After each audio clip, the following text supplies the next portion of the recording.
Assalamualaikum warahmatullahi wabarakatuh. Selamat pagi, salam sejahtera untuk kita semua. Perkenalkan, nama saya Nurzila Febrianita. Saya merupakan calon guru penggerak angkatan ke-11. Hari ini saya akan mempraktekkan video diseminasi saya bersama para guru SMP Negeri 23 Palembang mengenai disiplin positif. Silakan disimak video dari saya. Terima kasih. Assalamualaikum warahmatullahi wabarakatuh. Selamat pagi. Salam sejahtera untuk kita semua. Bismillahirrahmanirrahim. Assalamualaikum warahmatullahi wabarakatuh. Selamat pagi, salam sejahtera untuk kita semua. Yang terhormat Bapak Wakil Kepala Sekolah, Bapak Hafiz, yang terhormat Bapak Ibu Dewan Guru beserta staf tata usaha. Izinkan saya, hari ini saya akan mendiseminasikan mengenai budaya positif. Jadi pada hari ini saya akan menyebarkan pemahaman dan penerapan pengalaman pembelajaran saya pada materi calon guru penggerak mengenai budaya positif, Bapak Ibu. Next. Di sini ada konsep inti dari budaya positif. Yang pertama, Bapak Ibu pasti sudah mentransformasi dirinya ke poin pertama, yaitu perubahan paradigma belajar, Bapak Ibu. Perubahan paradigma belajar. Coba, adakah yang bisa menjelaskan kepada saya, Bapak Ibu? Apa yang sudah Bapak Ibu transformasikan dari diri Bapak Ibu yang tadinya awalnya orientasinya kemana gitu pembelajaran kita, dan sekarang orientasinya kemana poin terkuatnya. Adakah Bapak Ibu yang mau memberikan pendapat? Coba. Perubahan paradigma belajar itu contohnya kalau dulu guru yang menjadi pusat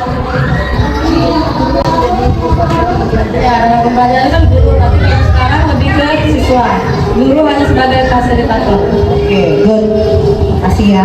Jadi perubahan paradigma belajar kita yang sekarang yang menjadi orientasi kita, sentral kita itu adalah student, siswa kita. Yang aktif itu harus siswa kita, bukan kita dulu. Kita hanya sebagai fasilitatornya aja gitu, yang menuntun mereka untuk mengembangkan bakat, minat, dan potensi akademik yang ada di siswa kita. Lalu yang kedua, nah inilah yang akan kita bicarakan dan kita bahas pada hari ini adalah mengenai disiplin positif. Mungkin Bapak Ibu Guru sudah melakukan ini di kelas Bapak Ibu Guru masing-masing. Adakah yang mau menceritakan gitu, apa penerapan disiplin positif di dalam kelas Bapak Ibu Guru? Oke, baik Pak, silakan Pak. Baiklah, Assalamualaikum warahmatullahi wabarakatuh. Untuk kalau cok di sini tadi, maaf, saya akan mencontohkan disiplin positif yang sudah saya lakukan di kelas saya. Yaitu contohnya di 74, kalau jujur, yang anunya malasnya piket bu, malas piket, dan juga kelasnya hancur awalnya. Terus saya terapkan dengan militer disiplin positif. Saya suruh mereka bersih ke kelas, dan juga saya kalau apabila mereka tidak bertanggung jawab, saya akan beri hukuman, yaitu hukumannya yaitu apa itu masih ke kelas tiap hari, atau mereka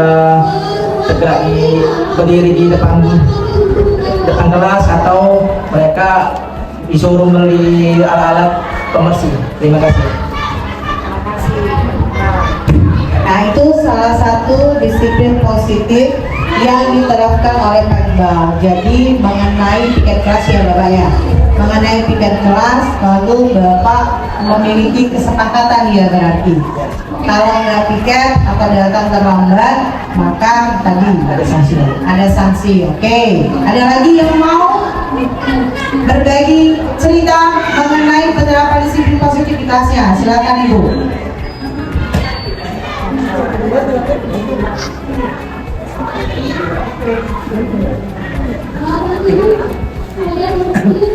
Oke, disiplin disiplin positif yang saya terapkan di kelas 72. Jadi disiplin positif itu kan bagaimana kita menerapkan atau mengajarkan sesuatu kepada anak tanpa reward, hadiah, kemudian tanpa hukuman kan Bu. Jadi disiplin yang saya terapkan itu adalah saya membiasakan anak-anak untuk tidak berkata kotor atau kasar. Jadi siapapun mereka yang dalam pembelajaran seharian itu bersikap mengatakan kata-kata kotor, nanti ketika jam pelajaran saya akan bertanya, siapa di kelas ini yang mau pengakuan dosa? Siapa yang di kelas ini, atau siapa yang mau melakukan nih atas kejadian hari ini? Nanti anak-anak itu akan maju, terus akan bercerita. Kemudian untuk apa? Saya tanyakan nih, ini kamu mau apa? Biasanya terus nanti mereka harusnya kan nggak boleh ada hukuman ya Bu ya, tapi mereka akan memilih hukumannya sendiri, kayak misalnya mencari 5 kosakata yang susah, kosakata yang sulit seperti itu. Itu kalau misalnya untuk yang benar-benar tidak ada hukuman, sepertinya belum bisa diterapkan ini. Terima kasih. Bagus sekali ya. Ada lagi yang mau berbagi praktik baik ya Ibu Desna? Silakan Ibu. Assalamualaikum warahmatullahi wabarakatuh. Di sini saya akan memberikan contoh disiplin positif ya Ibu. Saya kan di sini sebagai wali kelas 76. Anaknya itu masih kecil-kecil Ibu, nyapu pun nggak bisa. Jadi di sini saya mencontohkan anak itu bagaimana nyapu yang bersih, bagaimana cara mengepel yang bersih, sehingga anak itu bisa nyapu dengan bersih Bu. Dia tuh nyapunya memang bisa Bu, tapi ala kadarnya aja Bu, nyapunya itu cuma di depan-depannya aja disapu dan udah gitu aja. Saya bisa menyimpulkan berarti guru sebagai role modelnya dulu. Oke. Berarti Bu Desna wali kelas sebagai role model untuk pembiasaan kebersihan ya? Untuk pembiasaan kebersihan kelas. Kalau Pak Iqbal tadi memberikan sanksi ya Pak. Oke, saya simpulkan. Kemudian kalau Ibu Tika melalui pengakuan kesalahan ya Bu. Oke. Ada lagi yang mau berbagi cerita mengenai praktik disiplin positif yang sudah Bapak Ibu jalankan di kelas? Tadi Pak Iqbal guru apa tuh? Pak Iqbal guru PKN, Bu Tika guru bahasa Indonesia, Bu Desna guru IPS. Ayo IPA, nggak ada IPA nih, sains. Iya, bisa ya. Ya, bisa. Tika, kasih saya lagi. Bersama. Apa?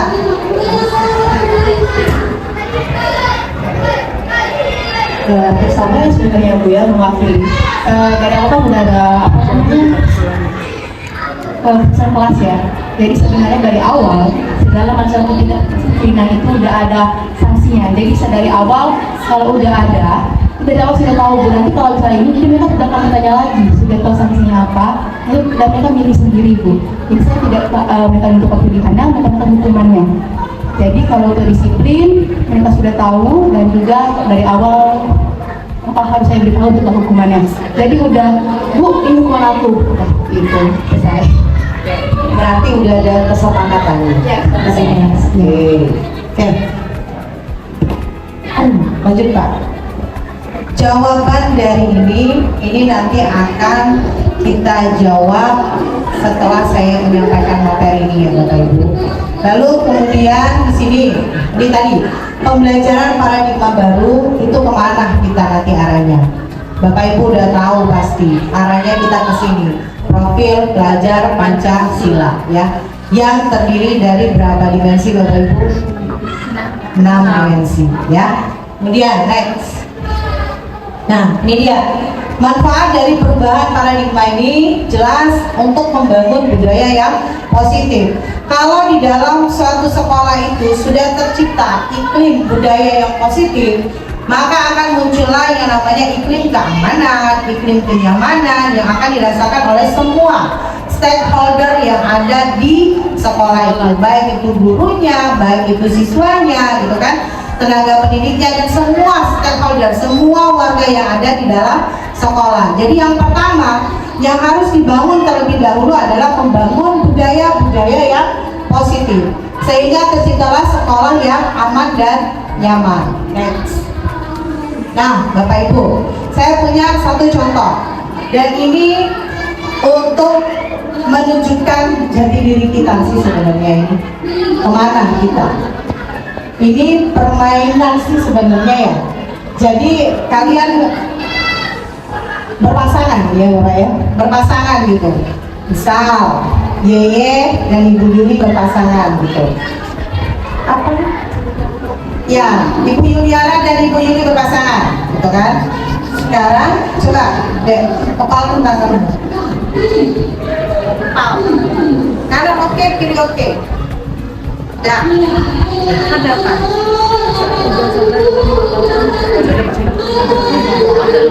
Silakan yang lain juga berhadapan, coba. Yang nggak ada pasangan tuh di belakang tuh deh, Ibu Desa tuh.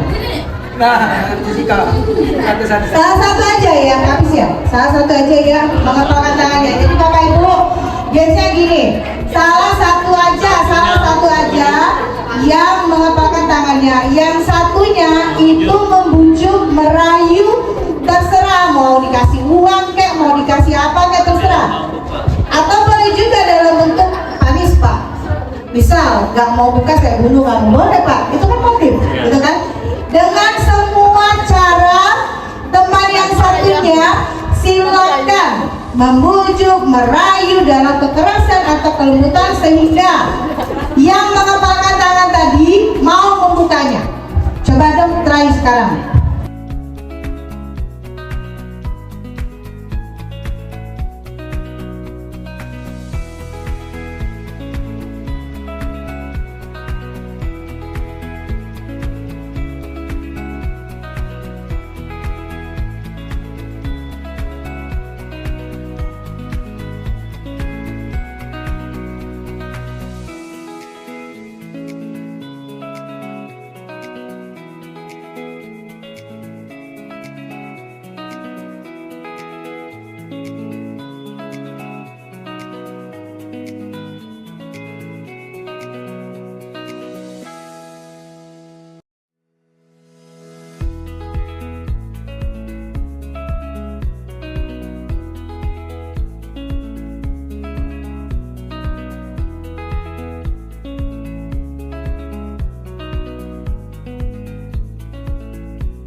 Ya, Bapak Ibu yang mengepalkan tangannya tadi membuka kepala tangannya.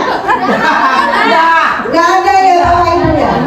Saya mau minta dong ceritanya dari 3 perwakilan aja yang mengepalkan tangan. Coba, mengapa Bapak atau Ibu tidak mau membukanya kepala tangan Bapak Ibu?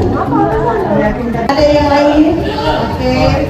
Baiklah, tadi kan pertanyaannya kenapa saya tidak mau membuka kepala tangan? Karena saya tidak tahu tujuan rekan saya itu meminta saya untuk membuka kepala tangan untuk apa. Tujuannya tidak jelas. Terima kasih Bu. Oke, good.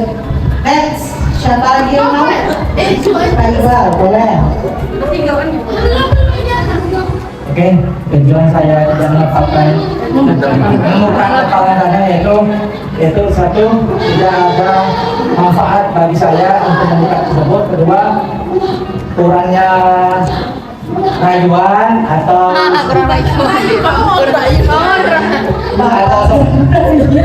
sombongan upaya bisa membuka kepala tangan saya. Terima kasih. Oke, Pak. Satu lagi dong. Satu lagi, Rizka mau. Ayo, Rizka. Rizka yang apa ya? Saya yang mana Rizka? Kalau udah beli masih harga ya untuk mental berharga dijaga. Jadi kalau saya itu penting, siapapun tidak bisa. Jadi ya kalau berharga diri saya sendiri, kecuali kalau memang penting ya. Tapi kalau nggak penting nggak bisa dibuka. Berharga saya jaga. Jadi Bapak Ibu, games kita ini mau kemana arahnya? Ini mau ke arah teori kontrol, betul kan? Teori kontrol. Siapa yang memegang kontrol atas diri kita? Ya diri kita sendiri, gitu. Namun kita apakah bisa dipengaruhi atau tidak bisa dipengaruhi, itu akan ada yang namanya motif atau mens rea-nya nanti. Nah tadi Pak Iqbal tadi bilang apa? Kurang rayuan, kurang uangnya katanya. Dia nggak mau bukannya. Nah itu namanya apa itu? Rayuan, gitu kan? Bujukan atau belum dikasih uang. Itu namanya apa bukan? Motif, gitu kan? Mens rea-nya. Jadi pengontrol diri kita itu Bapak Ibu adalah diri kita sendiri. Next Pak.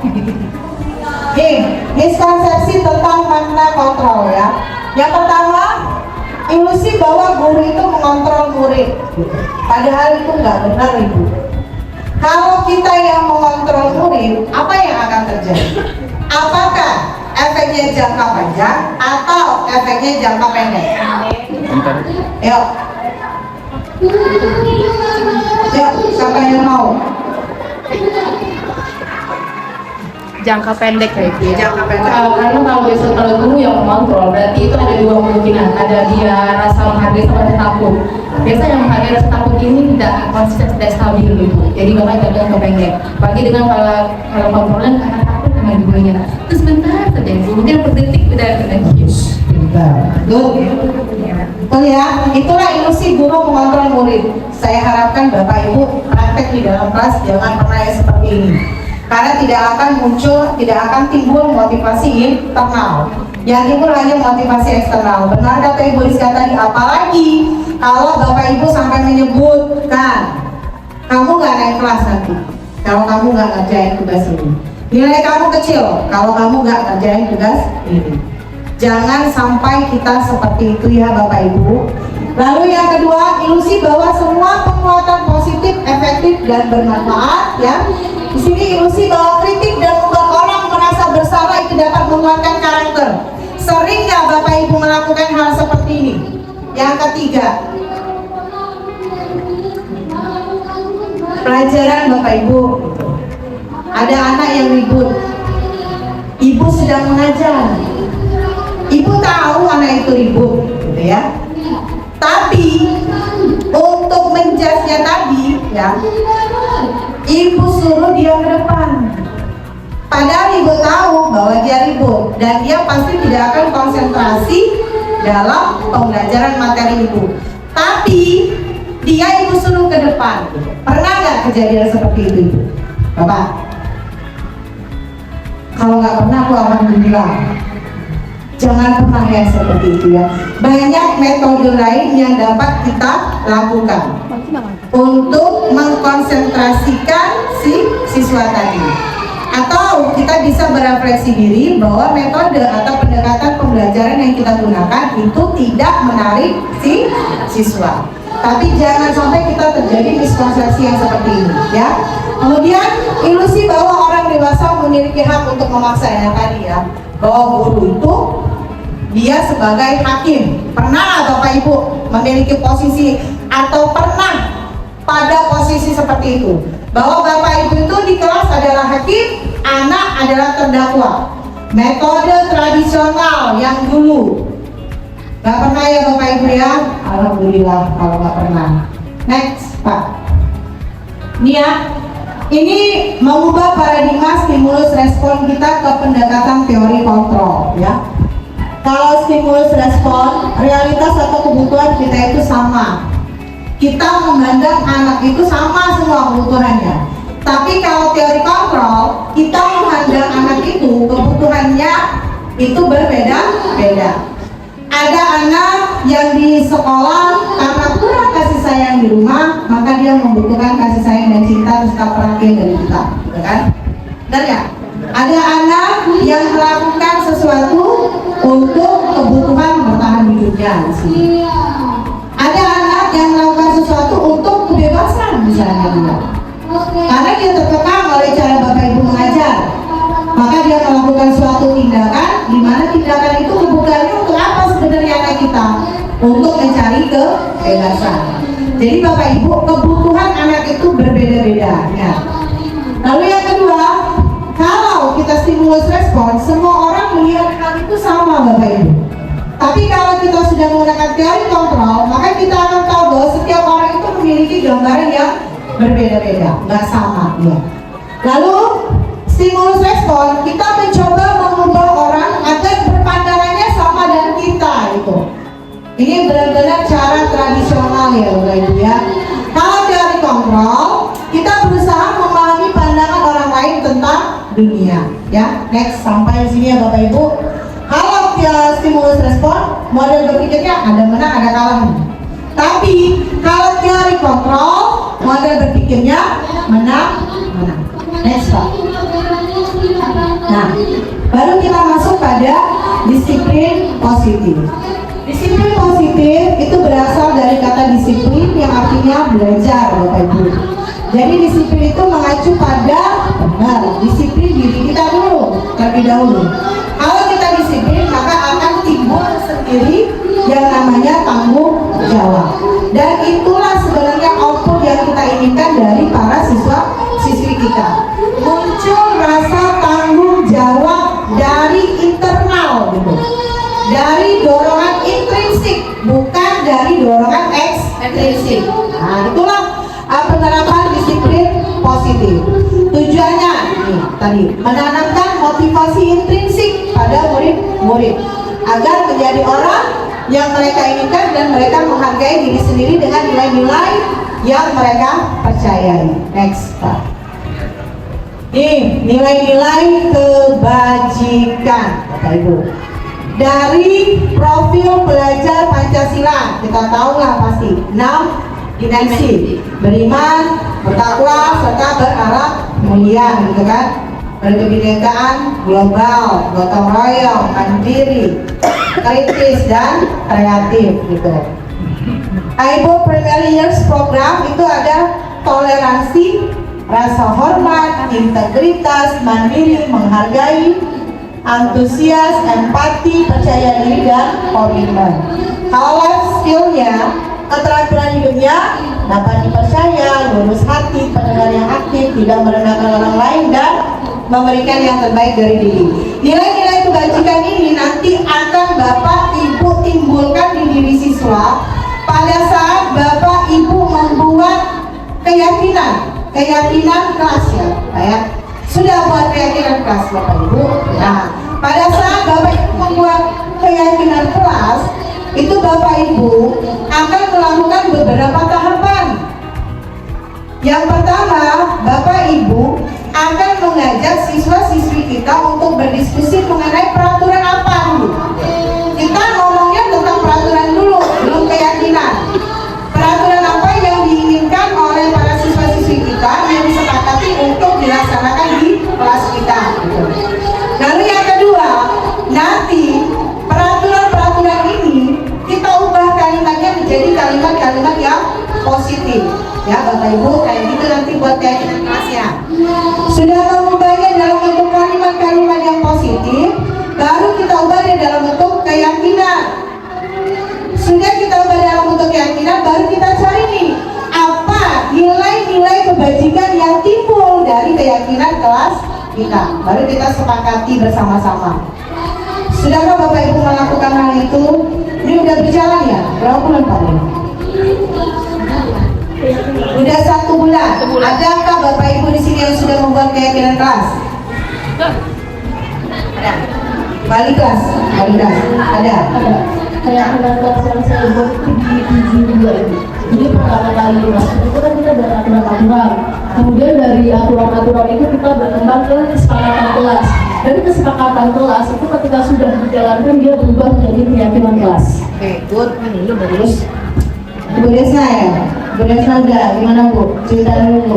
Gimana membuat keyakinan kelas ya? Kesepakatan kelasnya?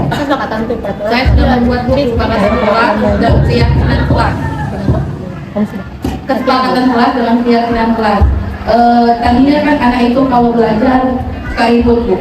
Dengan adanya kesepakatan kelas dan keyakinan kelas, anak itu udah nggak ikut lagi belajar dan nggak keluar masuk lagi belajar dan tidak membawa HP lagi. Oke. Dari tidak ribut ya Ibu ya. Tidak ribut, terus Ibu buat dalam bentuk kalimat positifnya jadi apa tuh Ibu? Kalau tidak ribut itu Bapak Ibu itu masih peraturan ya.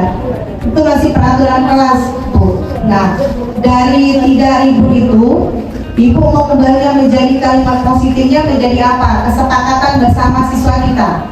Karena disinilah yang akan kita timbulkan nanti nilai kebajikan. Tidak ribut, mungkin apa ya? Menjaga keamanan. Oleh menjaga keamanan dan kenyamanan kelas gitu. Itu kan dapat tuh kita nilai kebajikannya berarti apa tuh nanti? Saling menghargai. Boleh saling menghargai gitu kan, kayak saling menghormati. Oke, next Pak. Nih Bapak Ibu, kata saya tadi. Boleh. Boleh. Jawab. Dari tadi kok. Iya boleh saya, boleh. Dulu. Kan kalau dari sekarang tadi kamu ada katanya itu dari dalam diri sendiri kan Bu. Kan anak itu kan ada fase ya Bu, fase imitasi, fase dari guru nih. Nah dari semua aturan itu, kamu selalu bilang kayak gini, kamu mau apa? Saya pakai kamu mau apa? Kalau hukuman, tapi mindset mereka itu harus hukuman. Saya udah bilang kenapa tadi kamu mau apa? Semua itu dari sendiri. Aku udah hukuman. Kalau bilang dari dalam diri sendiri, baru kayak kenapa? Kesini tadi bagaimana? Kita harus secara aturan aja ya Bu, kita dari datanya. Ada sama-sama. Oh, jadi hari kelas langsung. Karena kalau udah terus, nanti sampai masih dulu. Kali kita mau sedianya aja kayak sekalian. Kita masih beda dengan itu. Kalau lihat dari itu jelasnya kalau kayak ya. Bagus banget pertanyaannya. Sebenarnya nanti masih dijelaskan ya. Ini nanti kita masuk kepada teori kontrol ya Bapak ya. Nanti Bu, kita akan belajar mengenai teori kontrol. Di mana posisi guru. Nanti ada guru sebagai penghukum, lalu ada guru sebagai teman, ada nanti guru sebagai pemantau, gitu. Ada juga nanti guru sebagai manajer ya Pak ya. Yang kelima Bapak, guru sebagai teman, penghukum, pemantau, pemberi rasa bersalah. Nah, ada 5 Bu. Nanti di mana kita akan memposisikan diri kita. Lalu setelah kita mempelajari teori kontrol, eksekusinya kemana nih nanti penerapannya? Ya tadi kata Ibu, karena mereka berbeda-beda gitu kan, dan mindset mereka ini udah judge nih, udah menghukum panis ini. Nah makanya kita nanti ada yang namanya segitiga restitusi Ibu. Jadi nanti akan ada 3 tahapan. Yang pertama kita akan ada tahapan menstabilkan identitas. Nah disitulah nanti kita akan menstabilkan identitasnya, membuatnya menjadi sesuatu hal yang positif. Nah, dari anak yang tadi mereka merasa bersalah, ya, bagaimana cara kita menstabilkan identitasnya sehingga nanti akan muncullah lingkungan yang positif lagi. Anak itu akan tumbuh lagi rasa percaya dirinya. Nah, itu tahapan pertama nanti.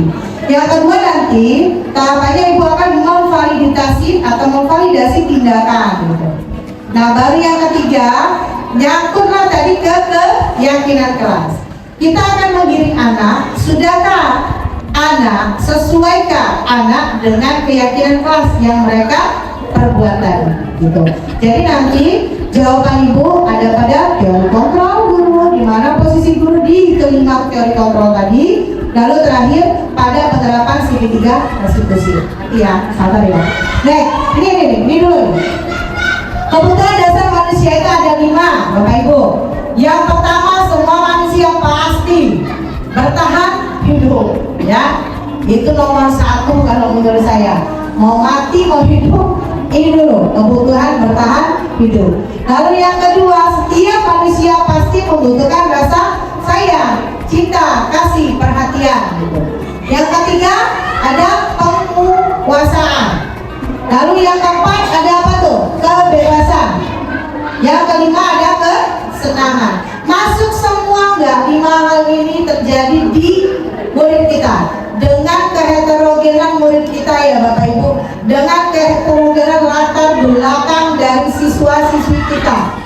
Masuk nggak dia mencari perhatian kebutuhan seperti ini yang mereka lakukan? Masuk nggak? Pernah nggak kejadian? Nah, gitu ya. Jadi seorang guru harus tahu apa kebutuhan dasar dari manusia gitu. Kenapa? Karena setiap anak pasti melakukan tindakan itu sesuatu di luar dari peraturan karena mereka butuh apa.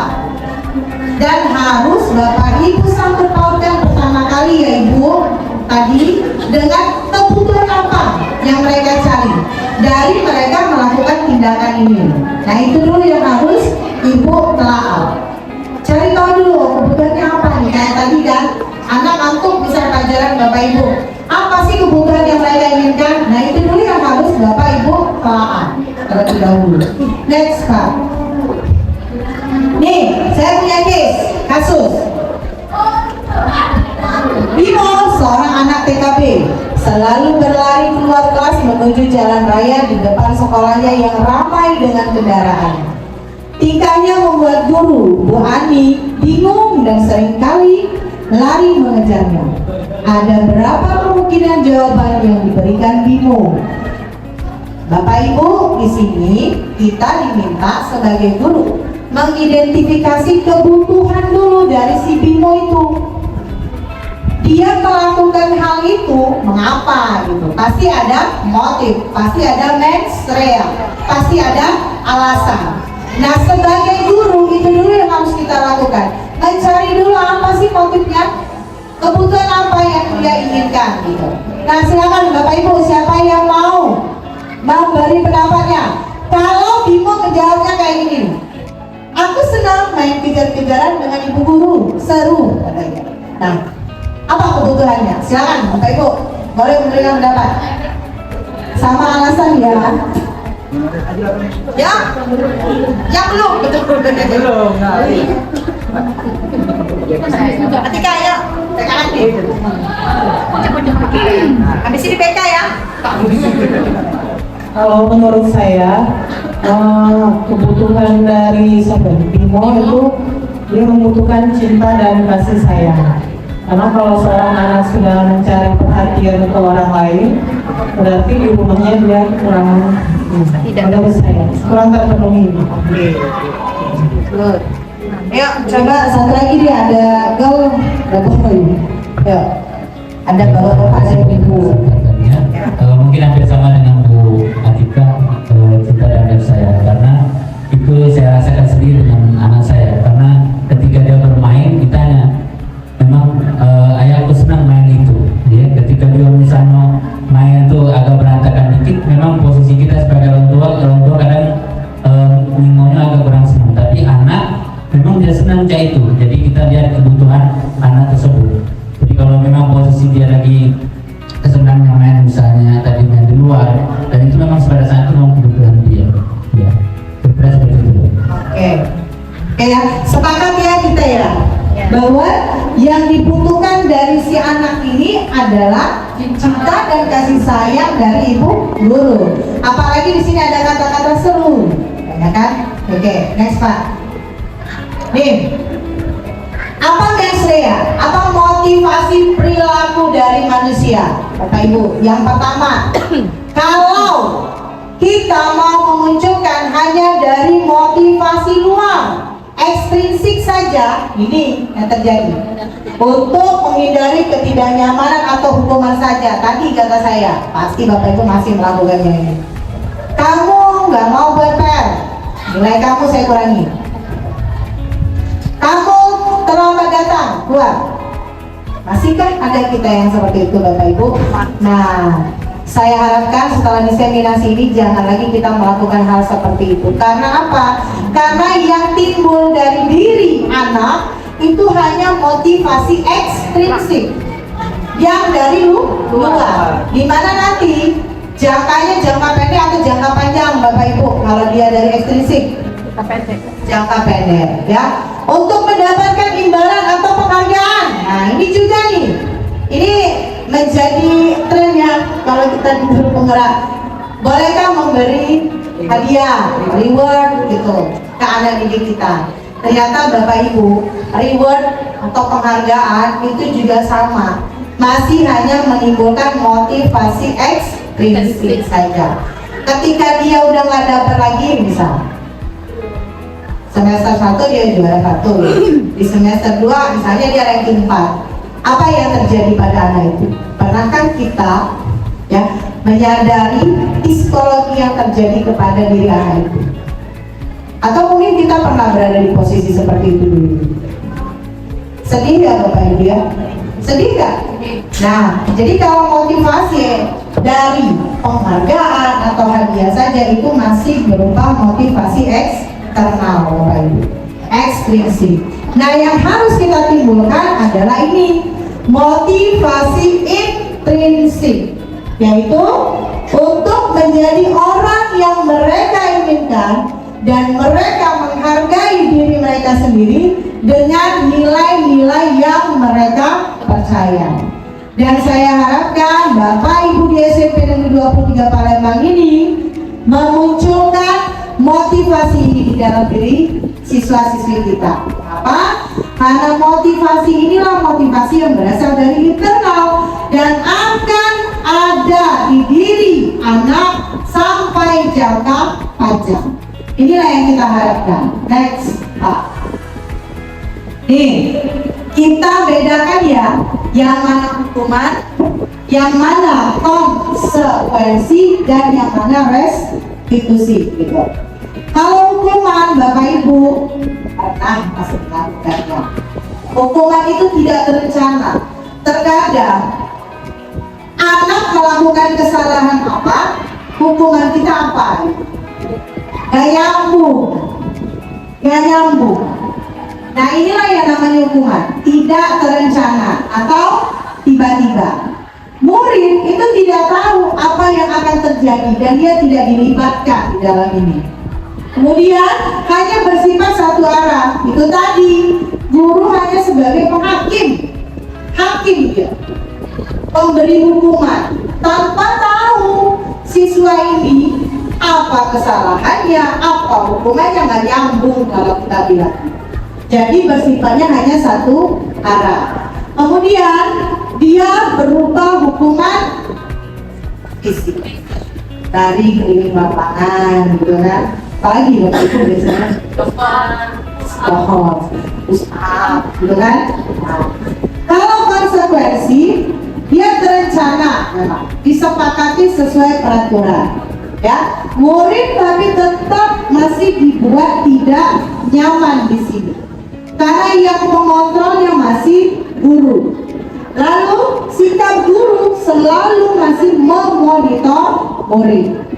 Diharapkan kita disiplin. Restitusi. Restitusi itu Bapak Ibu pengganti.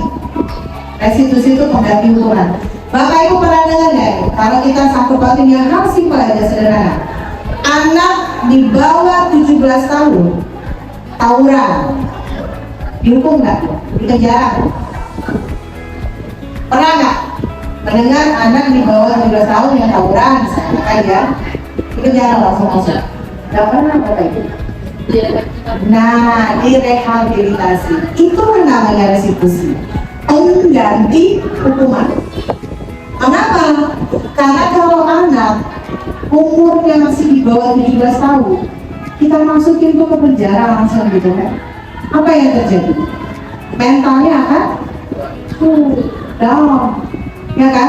Kalau mentalnya aja udah down, gimana dia mau mengembangkan dirinya? Jadi di hukuman aja ada yang namanya restitusi, pengganti hukuman. Sama juga dengan kita di dunia pendidikan. Ada yang namanya restitusi, pengganti hukuman Bapak Ibu. Gimana caranya? Nih, proses menciptakan kondisi bagi murid untuk memperbaiki kesalahannya. Memperbaiki dengan melibatkan si siswa itu sendiri. Lalu proses kolaboratif yang mengajarkan murid untuk mencari solusi sendiri. Inilah jawaban Ibu Rizka tadi. Segitiga restitusi. Jadi ibu nanti menggiring si anak gimana caranya si anak itu menyadari apa keyakinan kelas yang sudah dia langgar. Ibu hanya menggiring, Bu, bukan menjawab. Yang menjawab dan menyadari itu si siswa.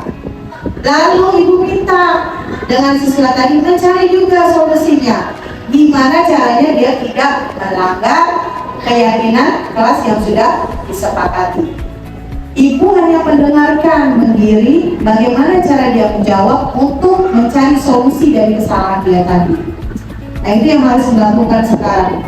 Segitiga restitusi. Ya, boleh. Udah apa nanya kok boleh? Oke, pelan-pelan ya. Kamu agak cepet emang Ibu. Oke, nah, jadi oke, jadi insya Allah ya Ibu ya. Kalau sebenarnya kalau saya pribadi udah lumayan menerapkan teori seperti ini, tapi masih banyak ini aja. Tapi ternyata Ibu, ternyata saya udah ini ya, semua ini sudah diterapkan lagi. Insya Allah udah lagi. Itu udah, ternyata zong. Mencari solusi sendiri, ibu terdiam 20 menit, boleh nggak minta pendapatnya? Itu ibu diam, mereka nggak tahu sama sekali. Terus tadi dia itu real life-nya itu saat itu sudah sama dia, pertama tadi bilang selalu hukuman fisik berkali-kali, penyangkut itu pelajaran pun itu susah. Terus baju sendiri itu ibu setengah jam terdiam, kita pancing terus dia, mereka sendiri yang menyadari. Jadi kalian sendiri tahu itu terdiam ibu. Jadi sekarang tuh kayak udah mikir, diam, boleh nggak minta pendapatnya mau apa nih kayak gini. Ibu ternyata kalau di real life kita tidak ada sama sekali mengambil keputusan ibu. Itu yang kita mikir ini amnesia juga. Terus yang tadi fisik itu seluruh kelas yang mau disatanya itu pasti fisik itu. Bu socok aja, bu ini aja. Saya bingung Bu. Terus sama yang kondisi itu mau nanya Bu. Kondisi itu yang kalau dari ibu nggak ada ibunya langsung Bu. Gimana kondisinya itu Bu? Soalnya dari berbagai cara saya teori itu saya terapkan jujur 80-90% tidak berjalan.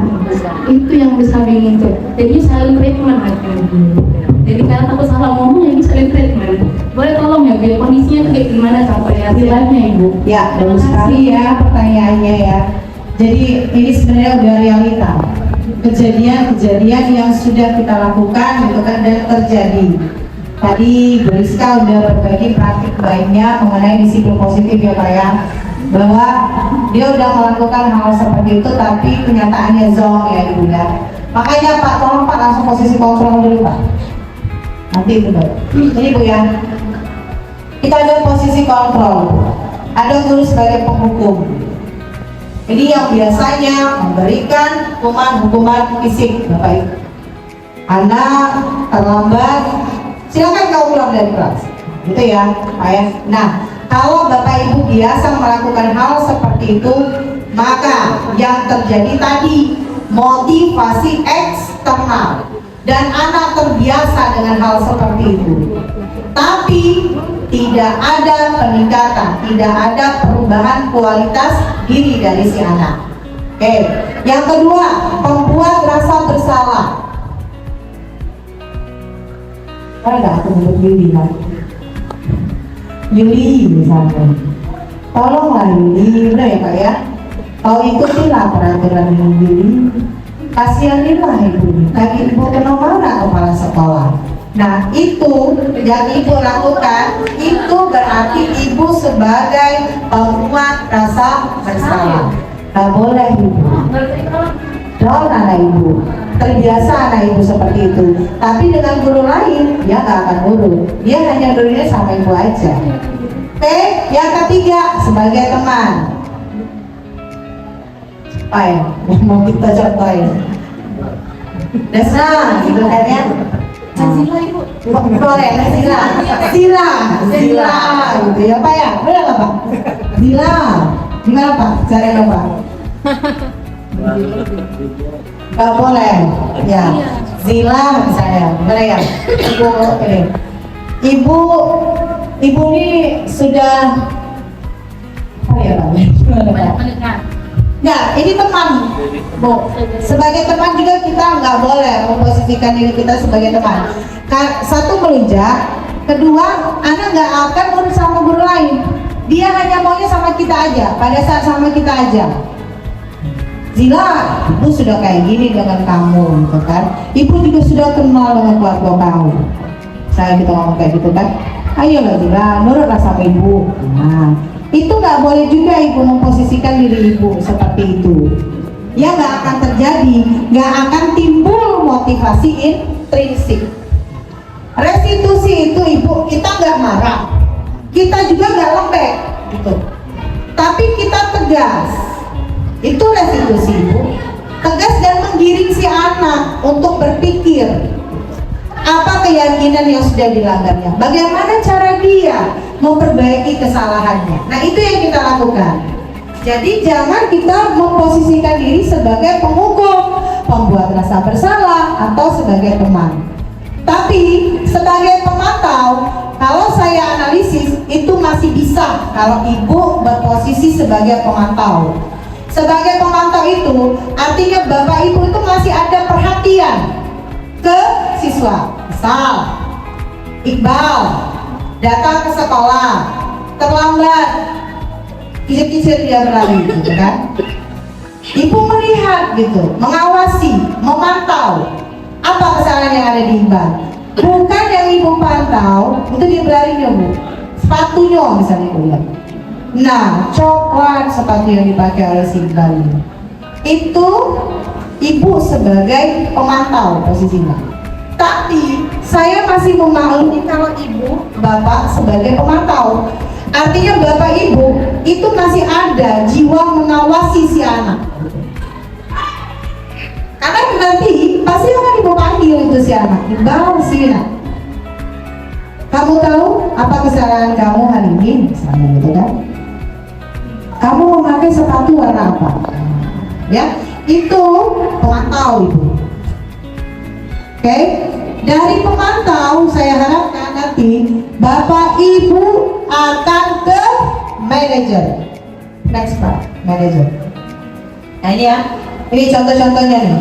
Kalau bapak ibu sebagai penghukum, kamu selalu saja salah, gitu kan? Kalau kita ini ya, selalu, pasti selalu kamu yang terakhir selesai. Jangan kayak gitu ya bapak ibu. Itu bapak ibu sebagai penghukum, ya. Nah, ini tadi pembuat rasa bersalah. Ibu sangat kecewa sekali dengan kamu Zila. Gak boleh yang kayak gini bapak ibu. Ini pembuat rasa bersalah. Nada suara lembut, gitu kan? Nada suaranya lembut, tapi nyakitin hati anak itu sebenarnya. Buat anak down gitu sebenarnya. Mentalnya yang terganggu. Ibu nggak tahu aja selepas dari sana apa yang terjadi kepada si anak itu, gitu kan? Terus, nah ini posisi teman, ayo bantulah demi ibu Zila, gitu. Gak boleh juga kayak gitu ibu. Ya, itu posisi sebagai teman. Terus pak, nih pemantau tadi, ya. Apa yang telah kamu lakukan? Misalnya tadi, mengapa kamu memakai sepatu warna coklat? Nah sebenarnya ini, posisi ini, saya masih maklumin kalau ibu, bapak berposisi seperti ini. Kalau bapak ibu sudah sampai pada tahap posisi seperti ini, bapak ibu, saya anggap bapak ibu itu sudah memiliki jiwa mengawasi si anak. Ada kepedulian terhadap si anak. Tapi nanti ujungnya pemantau ini mendekati penghukum ya pak ya. Karena nanti dia berbicara tentang konsekuensi gitu kan, hukuman, peraturan gitu. Nah yang diharapkan itu yang terakhir bapak ibu. Nih, posisi terakhir adalah posisi kita sebagai manajer. Ya, posisi di mana guru berbuat sesuatu bersama dengan murid. Jadi komunikasinya dua arah, bukan satu arah. Terus mempersilahkan murid mempertanggungjawabkan perilakunya. Bapak ibu mendukung murid agar dapat menemukan solusinya sendiri. Bapak ibu itu hanya mengiring supaya mereka bisa menemukan solusinya sendiri, menyadari kesalahannya sendiri gitu. Saya yakin bapak ibu, kalau bapak ibu melakukan hal ini pasti bisa. Saya sudah pernah pak, Aditya ya pak, nangis dia sama saya. Aditya, ada saya rekamannya? Ada saya rekamannya. Bisa Bapak Ibu, bisa. Mau dia, Aditya itu tadi 9 berapa sekarang? 6. Dia itu setiap pelajaran pagi ya? Keluar kelas terus berangkat. Terus ada lagi hal lain yang lebih lagi. Waktu itu saya panggil, bisa Ibu. Tapi Ibu menggiring gitu. Dimana pertanyaan-pertanyaan teman Ibu bisa menggiring si anak tadi untuk mengeluarkan pendapatnya dan menyadari kesalahannya. Insya Allah bisa. Oke, next. Nih, keyakinan kelas. Mengapa keyakinan kelas bukan peraturan kelas? Tadi kata saya ya, bahwa kalau peraturan kelas itu belum menggunakan kalimat-kalimat positif, gitu kan? Nilai-nilai kebajikannya belum timbul. Tapi kalau kita sudah membuat keyakinan kelas, maka Bapak Ibu sudah membuat dalam bentuk kalimat-kalimat yang positif dan nilai-nilai kebajikannya juga muncul. Bisa nggak? Coba beri saya 2 contoh aja. Apa keyakinan kelas Bapak Ibu yang sudah diubah dalam bentuk kalimat positif?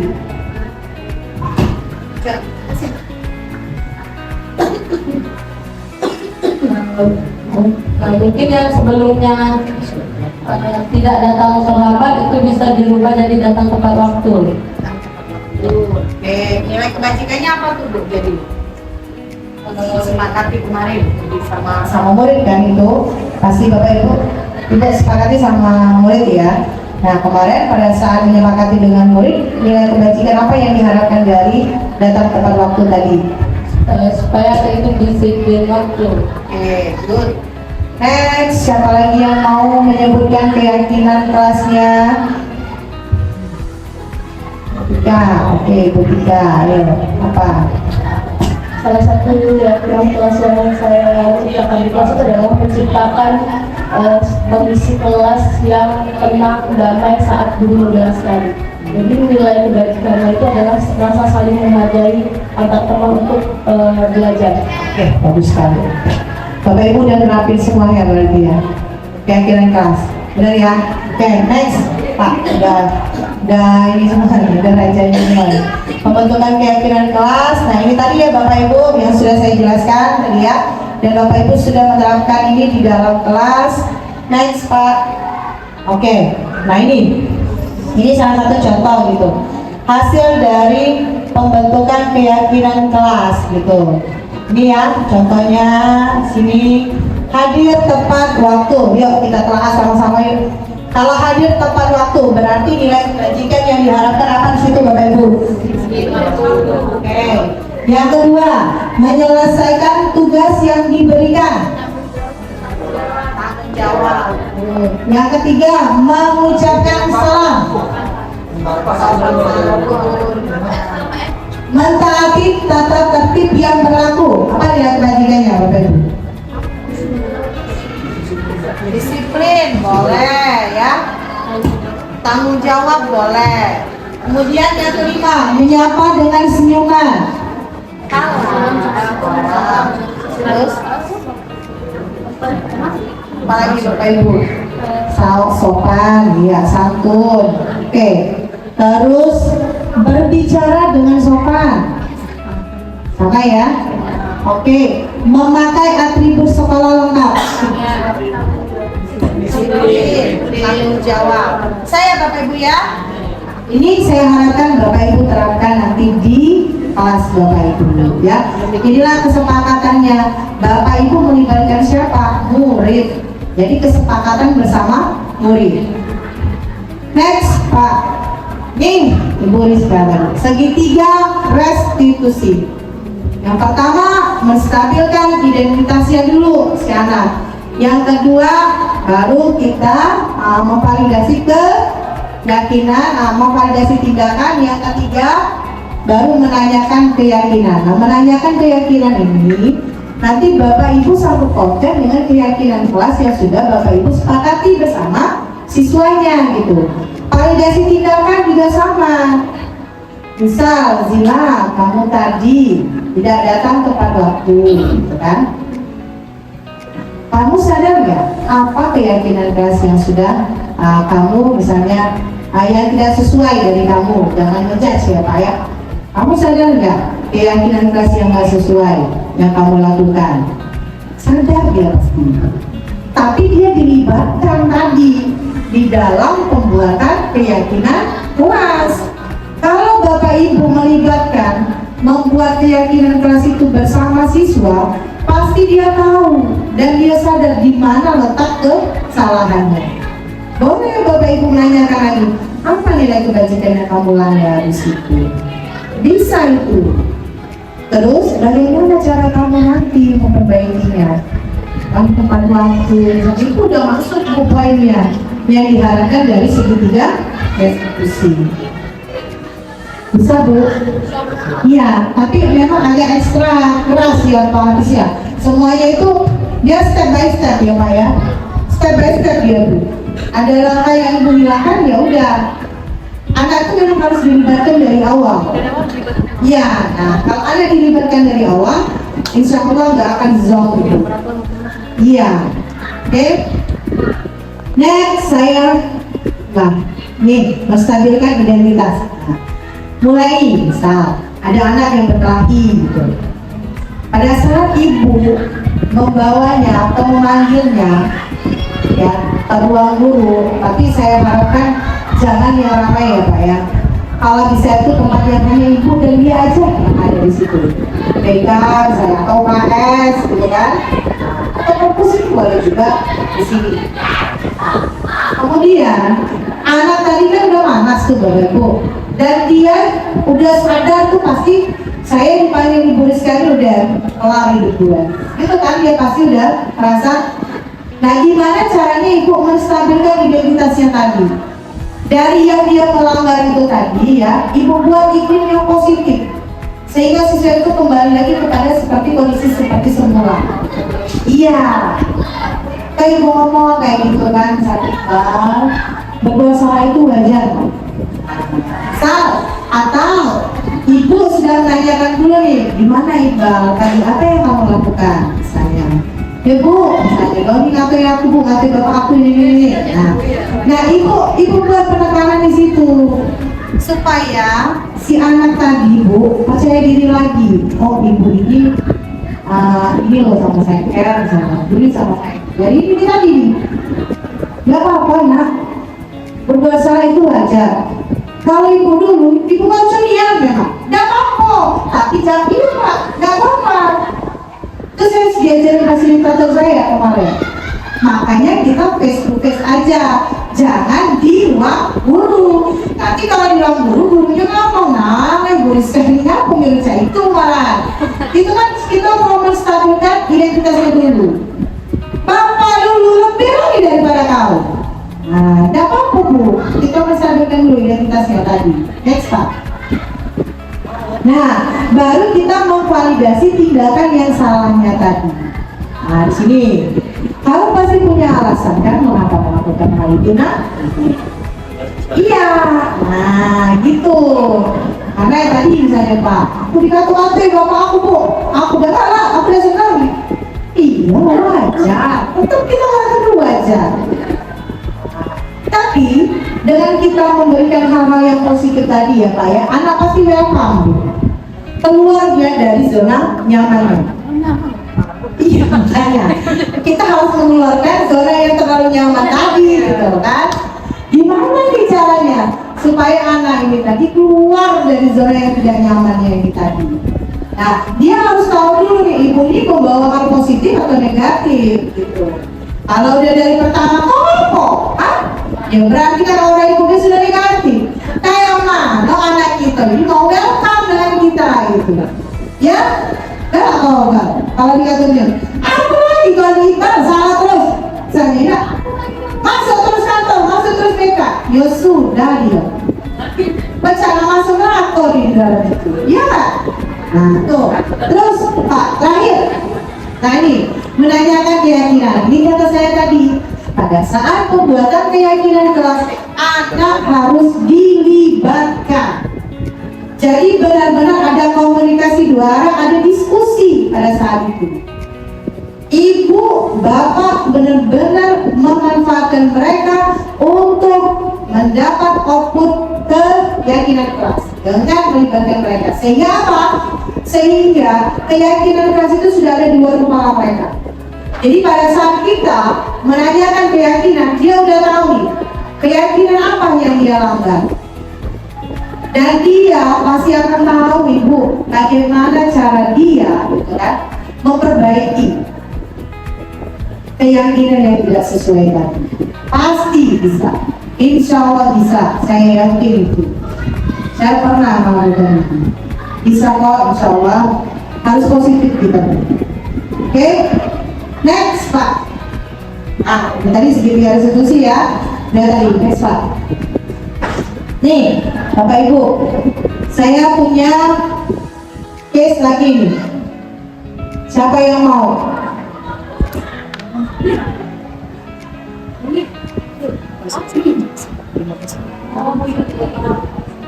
Yuk, ya.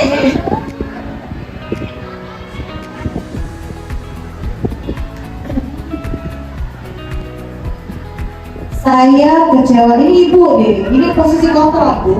Posisi kontrol kan ada 5. Ada ibu sebagai pendukung kan, memberi rasa bersalah, sebagai teman, pemantau, manajer. Nah, pada saat bapak ibu mengatakan hal seperti ini, di manakah posisi kontrol dari bapak ibu? Saya kecewa sekali dengan kamu. Di mana posisi kontrol? A, B, C, D. Ayo, tunjuk tangan dong. Siapa yang mau? Ngapain?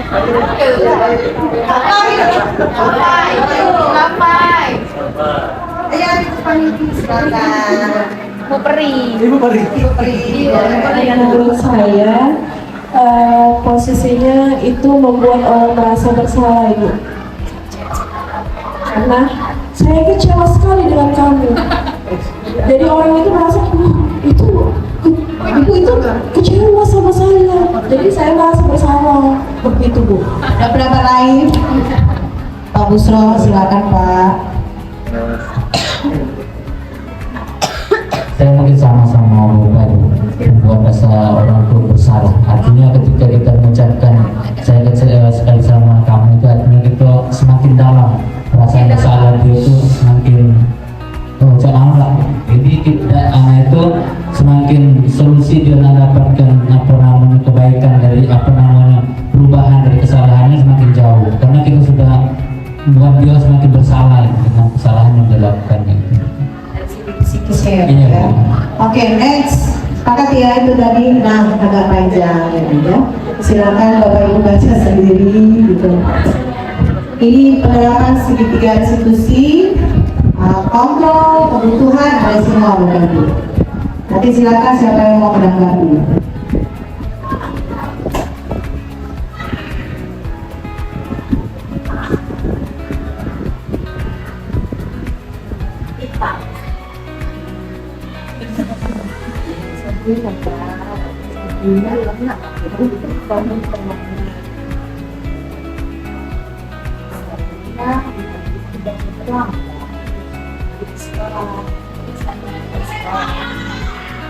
Ini contoh itu tadi. Oke.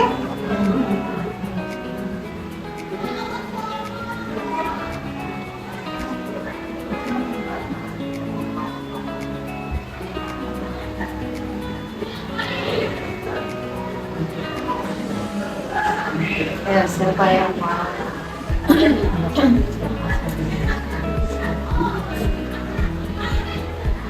Betul.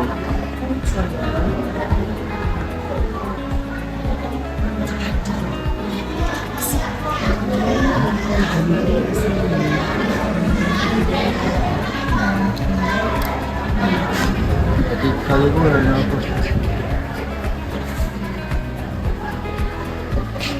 Ada yang mau memberi pendapatnya? Boleh dari option A dulu, boleh Bapak Ibu.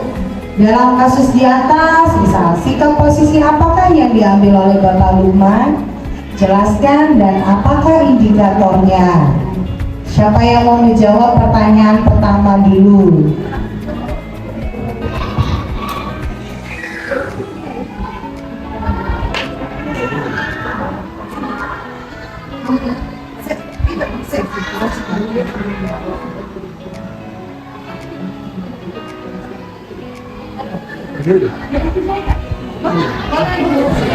Silakan Ibu Yuli Alpionita. Jadi dalam kasus di atas, jika posisi yang diambil oleh Bapak Lukman, jelaskan apakah indikatornya. Jadi Bapak Lukman ini sebagai penghukum ya Ibu ya, karena menyuruh Sabrina untuk tidak memakai sepatu selama pembelajaran berlangsung.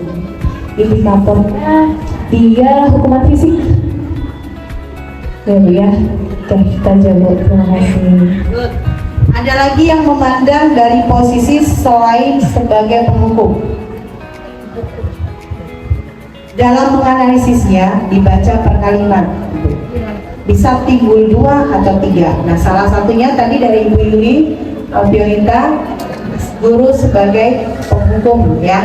Dari yang tadi, oke, ada konsekuensi yang timbul, bagus. Terus, ada lagi Bapak Ibu, ya, silakan. Dari yang pertama itu Pak Lukman itu sebagai pemantau dulu. Dia lihat kalau Sabrina itu kan sepatunya coklat, tidak sesuai aturan. Terus setelah dia bertanya ke Sabrina itu, barulah dia kasih hukuman. Jadi Pak Lukman sebagai penghukum. Oke, bagus sekali. Ada lagi yang mau jawab? Jadi posisinya yang pertama Pak Lukman tadi sebagai pemantau ya Bu ya, baru sebagai penghukum. Oke, sepakat nggak? Pemantau dengan penghukum? Jawabannya, pemantau tadi dia mengawasi sepatu dari si Sabrina gitu kan. Penghukum tadi, kata Ibu Lili tadi dia menyebutkan konsekuensi atau hukumannya. Opsi yang kedua, Bapak Ibu, silakan. Bila Bapak Lukman mengambil posisi seorang manajer, nah tadi manajer, apa yang akan dikatakannya? Pertanyaan seperti apakah yang akan diajukan ke Sabrina? Ayo, kayaknya BK deh ya, yang bisa Pak Busro deh. Bagus. Saya menanyakan orangnya di mana gitu kan. Kalau saya mungkin yang pertama menanyakan kenapa dia terlambat. Berarti gini Bu, apa namanya? Kenapa bisa terlambat? Dia tanya alasannya dulu kan. Banyaklah ada yang memang macet di jalan atau kesiangan dan lain sebagainya. Nah, kemudian saya selesaikan dulu yang pertama. Kira-kira nanti untuk besok biar ada terlambat lagi bagaimana? Nah, bagi nanti dia jawab kan, nanti saya tidak akan pernah kesiangan lagi Pak. Misal saya usahakan untuk bangun lebih pagi lagi. Kemudian saya lihat dari atributnya. Terlihat mungkin tadi Pak Lukman dia sepatu. Nah, tapi di sini saya lihat mungkin untuk seragamnya. Ketika dia di hari itu memakai sepatunya beda dengan tata tertib, tetap diingatkan anak itu. Kalau saya seperti biasanya mengingatkan untuk besok ya atau kedepannya tidak lagi memakai sepatu yang seperti itu. Dan melihat dengan alasan terlambatnya tadi mungkin kesiangan karena tidak sempat lagi memakai seragam sesuai dengan tata tertib, masih dimaklumi pada saat itu. Jadi masih diperbolehkan anak tersebut memakai sepatu yang warna coklat tersebut. Mungkin itu Bu dari saya. Terima kasih Mbak. Kasih ampun dong, tepuk tangan dong.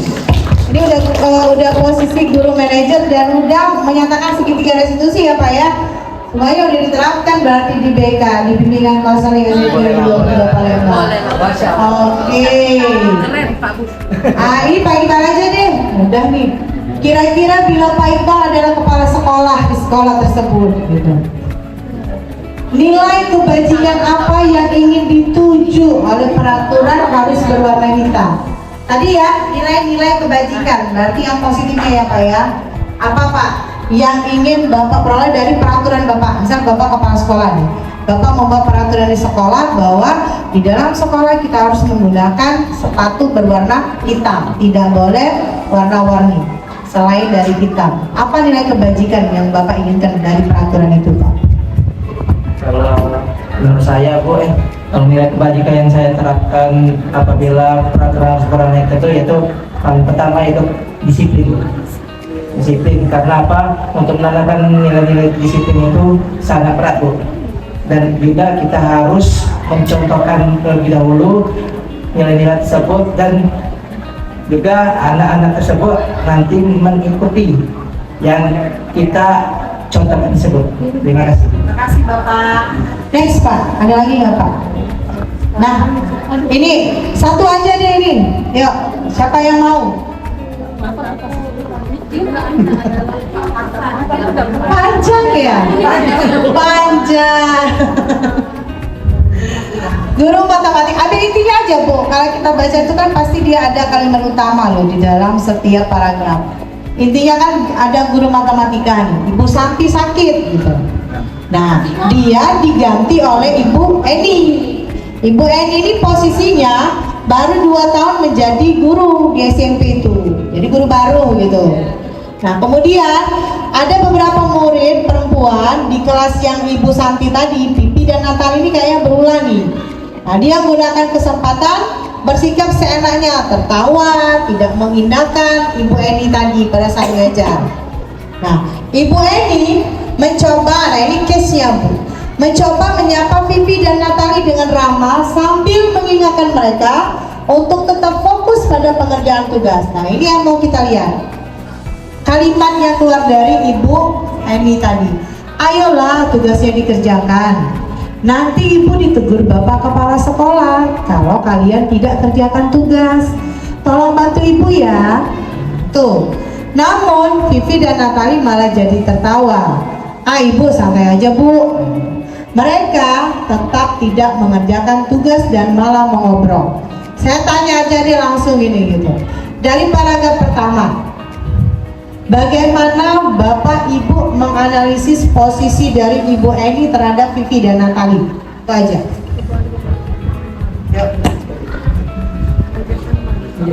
Boleh. Siapa? Ya. Saya. Itu dulu. Ya, nggak apa-apa memberi rasa bersalah. Menurut saya kalau case yang seperti ini, ibunya memposisikan dirinya sebagai teman. Jadi anak yang si Vivi sama Eni itu kurang menghargai guru tersebut, seperti itu. Oke. Ada lagi? Ada lagi yang menendang posisi kontrol yang lain selain sebagai teman?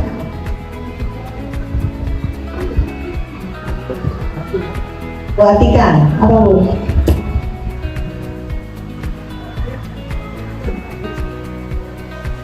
Ya.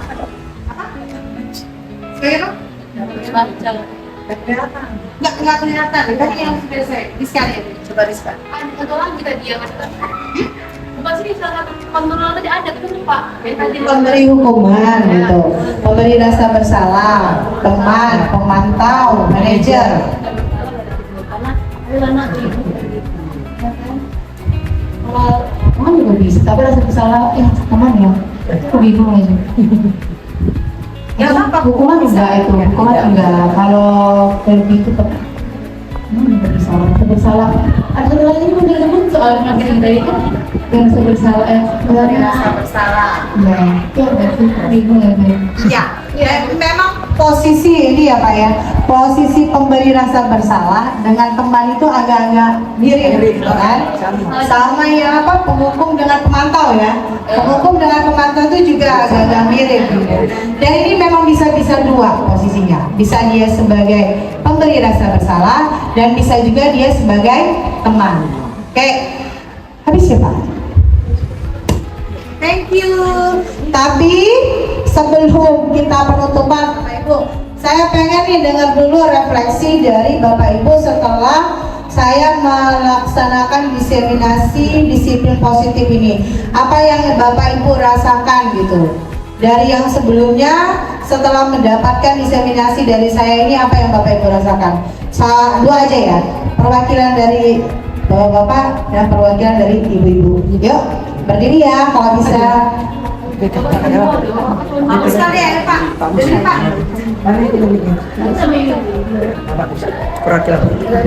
Pak, mana nih Pak? Apa perasaannya gitu kan? Pakai gambar apa? Perasaan saya setelah mendapatkan materi ini semakin meyakinkan bahwa kita sebagai guru terus memberikan rasa nyaman kepada anak-anak kita ketika dia di sekolah, dan itu memang butuh proses, tapi memang harus kita ciptakan lingkungan yang ramah kepada anak-anak kita. Dan yang awalnya kalau saya jadi guru dulu mungkin tidak seperti ini Bu. Setelah ada penggambaran yang kurikulum merdeka, baru itu terbuka kan. Kalau yang awal-awal dulu mungkin masih guru-guru zaman dulu lah. Kalau saya dulu awal-awal. Tapi ke depan semakin lihat materi-materi diferensiasi dan sebagainya, berarti ini yang harus diterapkan seperti itu. Terima kasih. Bapak beri aplaus dong untuk Bapak Pak Busro. Untuk ibu-ibu, boleh Ibu Desna yang paling senior, silakan Ibu. Dari kita pelajaran hari ini, saya lebih memahami bagaimana kita bisa memahami anak itu, apa maunya anak, dan bagaimana kita itu sebagai pelayan bagi anak. Itu saja. Tambah ya. Filosofi pendidikan Ki Hajar Jawa Barat. Terima kasih Ibu. Aplaus dong untuk Ibu. Bapak Ibu, terima kasih ya atas partisipasinya gitu mengikuti diseminasi dari saya. Apabila saya ada salah kata, saya mengucapkan permohonan maaf gitu Bapak Ibu ya. Saya akhiri dengan wabillahi taufiq wal hidayah. Wassalamualaikum warahmatullahi wabarakatuh. Selamat pagi, salam sejahtera untuk kita semua. Terima kasih. Warahmatullahi wabarakatuh.